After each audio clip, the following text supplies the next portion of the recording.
From 92 to 18, 74 political parties deregistered by INEC on the grounds that they failed to meet the requirements for party registration. Affected parties kick. Also in this package, now we know the D-Days in Edo and Ondo gubernatorial face-off. Also today, balancing the table, a case for greater women representation in politics. These are our guiding thoughts today on Political Update. I am Fisayo Ogunfuyi. Welcome.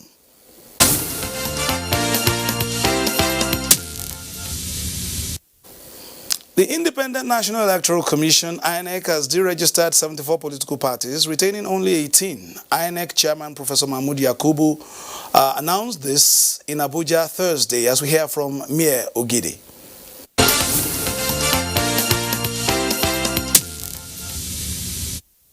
Invitation for the press briefing was sudden, and there was no written agenda.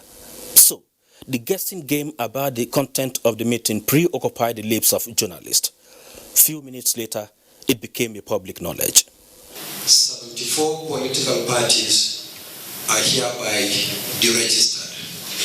Out of the 92 political parties, 74 could not escape the sledgehammer of Section 225A of the 1999 Constitution, which empowers INEC to deregister non-performing political parties. And these are the justifications.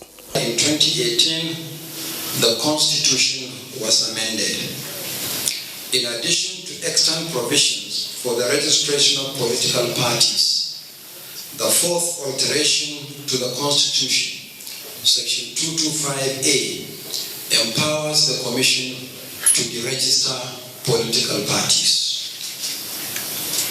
Prior to the fourth alteration, the Electoral Act 2010 as amended had provided for the deregistration of political parties. Based on this provision, the Commission between 2011 and 2013 deregistered 39 political parties. However, several of the parties challenged the power of INEC to deregister them, particularly on the ground that the Electoral Act is inferior to the Constitution and that deregistration infringed on their fundamental rights under the same Constitution. Subsequently, the courts ordered the Commission to reinstate the parties. It was for this reason that the National Assembly amended the Constitution to empower the Commission to deregister political parties on the following grounds. 1. Breach of any of the requirements for registration as a political party. 2. Failure to win at least 25% of the votes cast in one state of the Federation in a presidential election, or 25% of the votes cast in one local government area of a state in a governorship election. And 3. Failure to win at least one ward in a chairmanship election, one seat in the National or State Assembly election, or one seat in a councillorship election. With this nullification, the list of successful political parties were announced. APC, PDP, SDP, ABGA, and YPP are among the 18 successful ones. However, Boot Party made the list because court ordered its registration after the general elections in 2019, while Action People's Party is enjoying the protection of the law court. Meanwhile, the political cloud of Edo and Ondo states are now open. Governorship contest, though limited to only the 18 political parties, will take place on the 19th of September 2020 in Edo State, while Ondo State will have its own day of decision on the 10th of October 2020.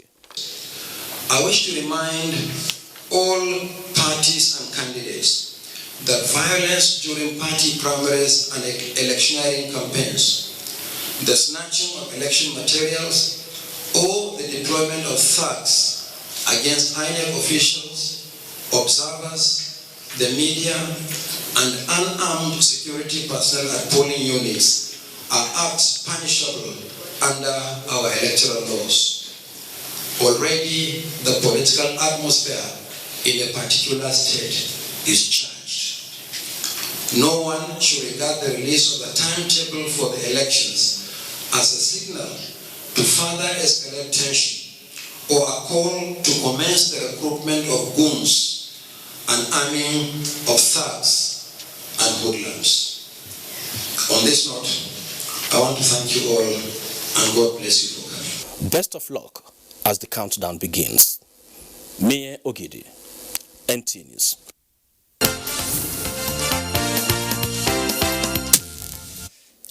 I agree with Mayor, that's just the mere beginning. Joining us now on Political Update is Director of Voter Education, INEC, Mr. Ayodele Aluko. Let's ask you, the reasons why the decision was taken to deregister 74 parties were succinctly outlined there by the chairman. But any backlash so far? No backlash, because INEC just fulfilled the provision of the Constitution. We just implemented what the Constitution said we should do. It's just irritating, because every stakeholder in this democracy should do its job. We should comply with the laws of the land. That's what INEC did. We just looked at Section 225A and implemented it. So there's no backlash. Some will say that ideologies must be protected, irrespective of their performance at the ballot, because, for instance, it might not necessarily be for this particular election, they are thinking about a greater purpose. Those are subjective things. The law did not look at ideology. The law did not specify whether your party is beautiful, whether your party is green or red or yellow. The law just said, if you are in breach of certain conditions, that's 225, you stand deregistered. So INEC just looked at the parties and we did an assessment. It's like the law set an exam for them and 74 failed. All right, let's look at it this way. Just permit me from a layman's perspective. You contested on the platform of a party, a small party, you won, and then defected to a bigger party. Does that factor, for instance, now that the candidate has moved to somewhere else, how would you factor that in?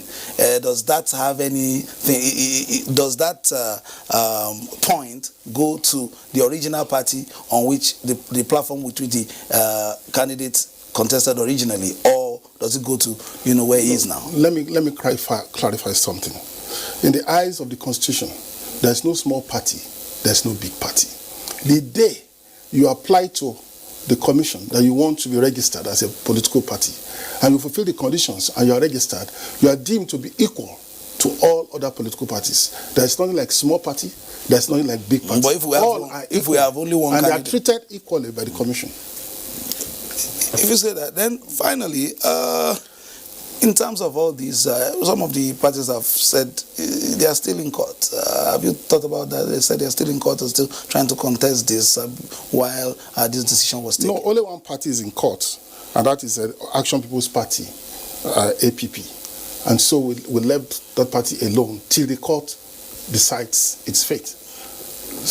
Okay, so let's move quickly now to other issues. The dates for the Ondo and Edo gubernatorial elections have already been set. What are the plans now?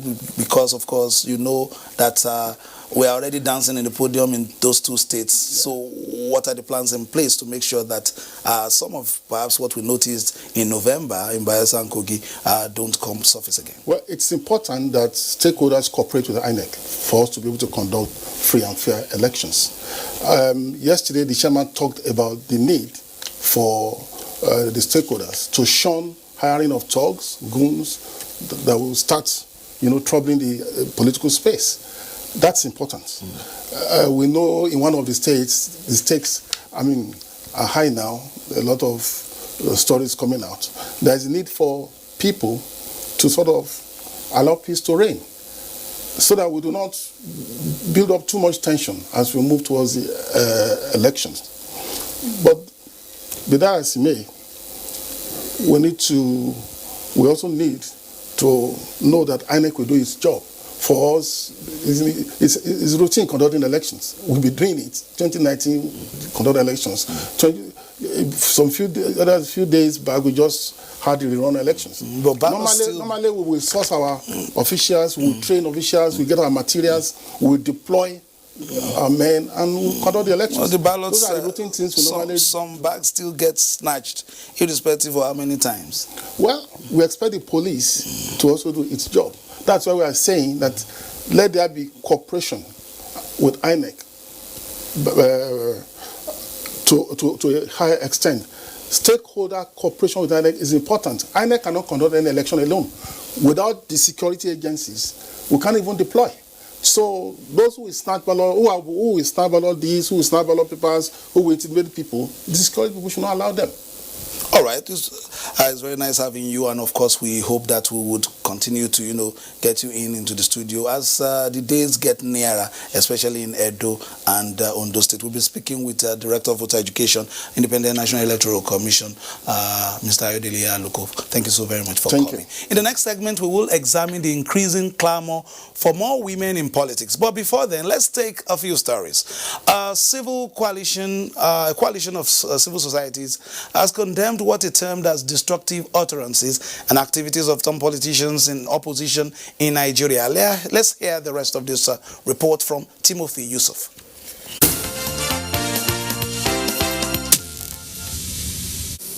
The diplomatic zone in Abuja has of recent become a common ground for some persons to register their grievances on some national issues other than the purpose for which the zone was established. The leadership of the People's Democratic Party, a leading opposition in the country, is one of the latest visitors to the Embassy of the United States of America and the Consulate of the United Kingdom, with an appeal on what they consider poor state of affairs in the country and calling attention to the need for international collaboration in solving Nigeria's problems. When things goes wrong, other international community can come to advise. The coalition of civil society groups in Nigeria has, however, condemned the protest, describing it as malicious, especially for the singular reasons that Nigeria is a sovereign nation. This peaceful protest, led by Comrade Emmanuel Nwosu, to the same diplomatic zone is calling on the international community, especially the United States of America, to disregard such protest, saying that there is no doubt that Nigeria has made very remarkable progress in the war against terror and insurgency, just as acknowledged by international communities. Our mission to this embassy is to put forward to the ambassador a clear state of affairs in our country. We do not want politicians to use the insurgency in our country for political gain. On the call for review of the Supreme Court judgment on the Imo State governorship election by the opposition, Emmanuel Nwosu believes that the apex court remains apolitical. The Supreme Court of Nigeria is known for integrity. We have confidence, implicit confidence in the judiciary, and that is very clear.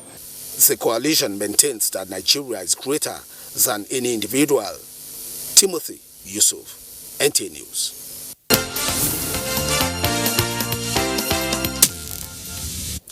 Now, government's efforts in the fight against terror and insurgency is receiving some commendation. Timothy Yusuf reports that some political actors, however, posit that the fight against the menace should be everyone's concern.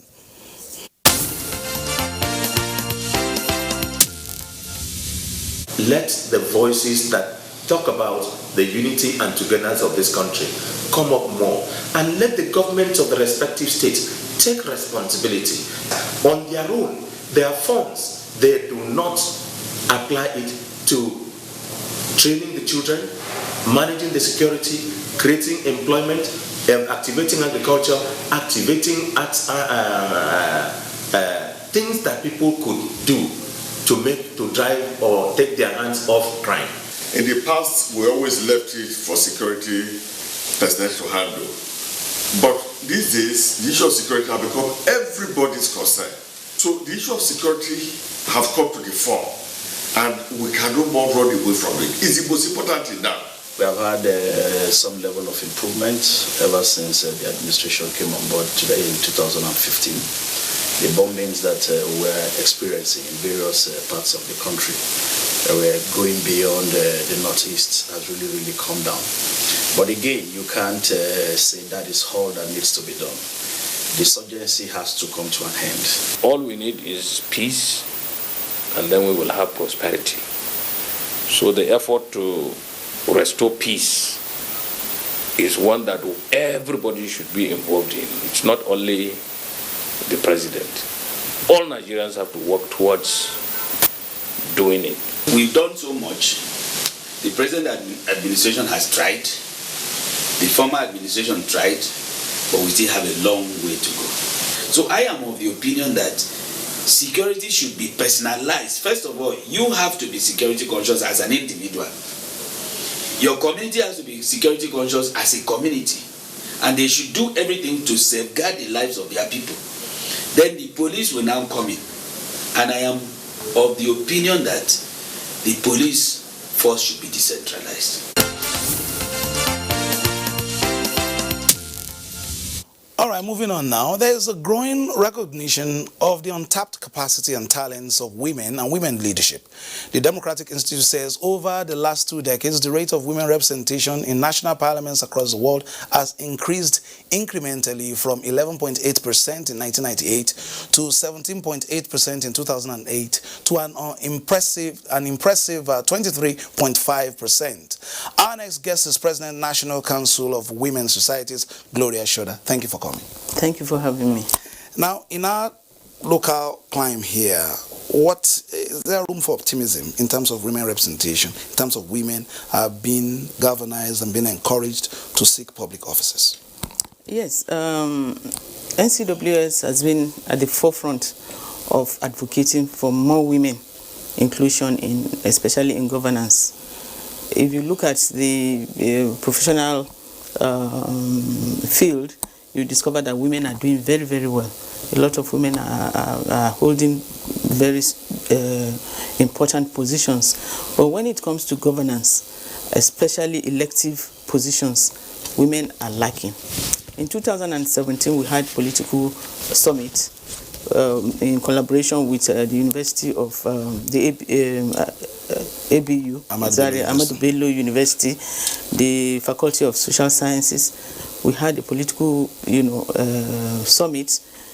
A few women came.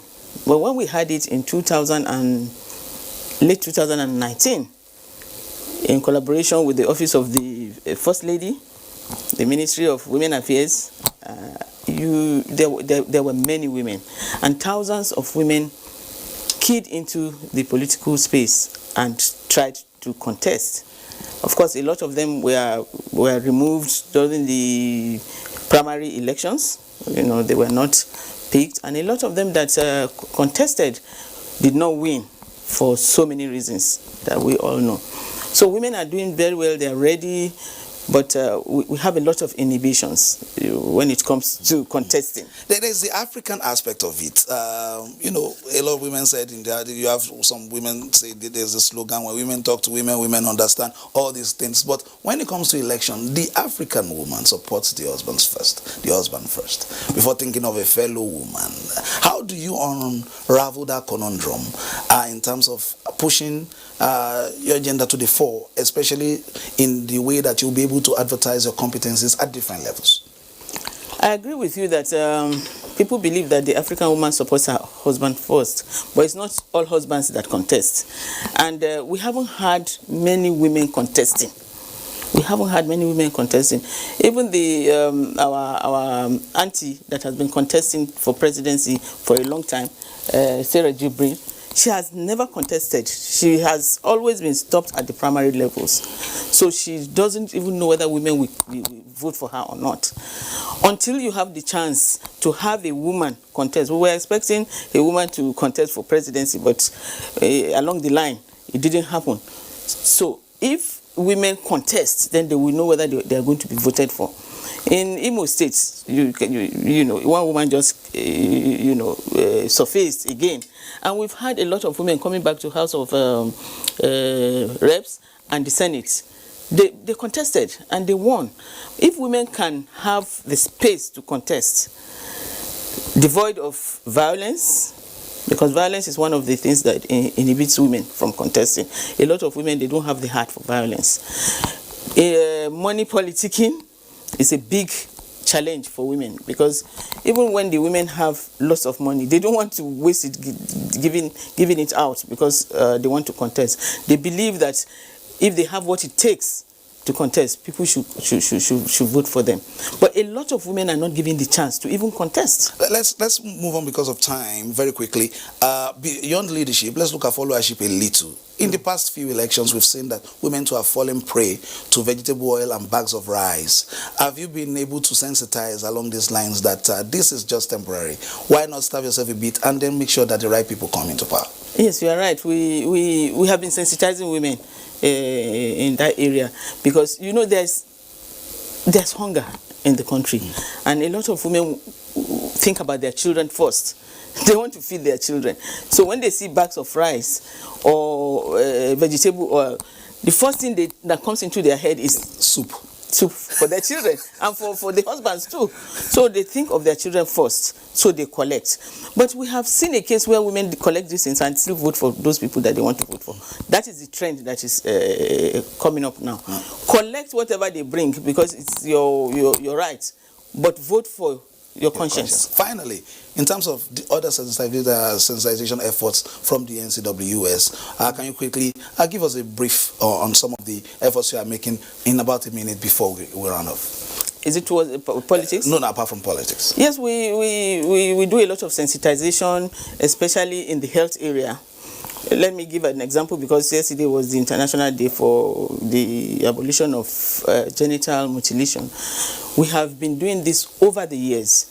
We have been sensitizing women, but this thing is still prevalent in some areas of this country. We know that we have this practice in about 30 countries in the world, but in Nigeria we have it nearly in every state. Some people do it quietly and without people knowing, because they believe that when they circumcise a woman, then she will not be promiscuous when she gets married, which is not true. They increase her health hazards. They increase problem of during giving birth to children. So I think the government should put in place measures to punish people who still perpetrate this evil. I think it's an evil they are doing to women. Madam Gloria, sure that so much to talk about. I need to perhaps invite you again so that you can elaborate on this. But for starters, I want to thank you for coming and your efforts so far. Wish, of course, that perhaps when you bring more and more women on board so that we can vote for them, because I can the ones I can vouch for many, like my mom and my wife. All right, let's that's the program. Before we go, let's tell you that the Supreme Court has upheld the conviction of former Taraba State Governor Jolin Yame for embezzlement of state funds. That's just reaching off. That's a political update for today. We'll be back next Tuesday for a fresher package, when we shall be talking to a political actor in Edo State. He's a pastor, is a politician. Find out next week. My name is Mr. Ogunfi. Thanking you for staying tuned. All the best, and keep it locked on the Nigerian Television Authority, where we give you the very best of news, reviews, previews, and interviews. Enjoy the rest of your weekend. Bye-bye now.